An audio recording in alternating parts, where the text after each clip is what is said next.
beautiful day with me, Bilyonaryo Master Hans Kua. Ito po ang horoscope of the day ngayong araw ng Tuesday, December 9. Simulan natin sa mga pinanganak ng Year of the Rat. Mag-hydrate. Ang kape ay hindi tubig. Green at 7, kay Ox na tayo. Bago gumastos, talungin ang sarili. Masaya pa ba ako o marupok lang ako? Yellow at 3. Kay Tiger naman tayo, iwasan ang puyat sa kapanonood ng series. Early sleep means early grow up. Red at 8.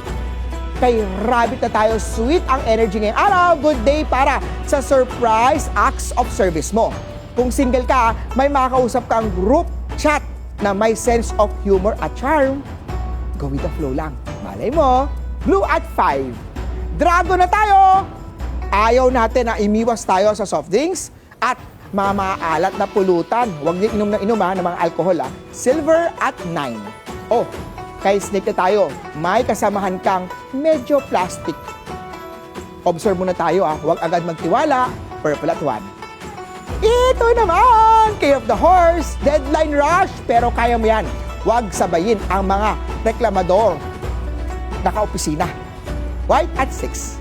Kay Ship naman tayo, huwag kang masyadong clingy. Minsan, kailangan din ni partner ng personal space niya. Kung ikaw na may single, may reunion. Spark na pwede mauwi sa kiligan. Yellow at 4. Kay Monkey naman tayo, flirty ang mood ngayong araw. Gamitin ang tamang tao, hindi taken. Sa mga couples na, good day para sa pillow talk or small bonding moment. Green at 2. Kay Rooster naman tayo, kung pagod, mag-break muna. Rest is productive. Red at 3. Kay Dog naman tayo, magpahinga sa lunch break. Huwag puro cellphone. Blue at 9.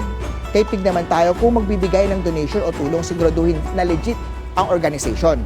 Gold at 5. Paalala lang, ito po'y patubay lamang dahil ang tunay na swerte ay nagsisimula sa pagiging totoo. Abangan araw-araw ang horoscope of the day. Dito lang po sa Beautiful Day with me, Master Hans Kua.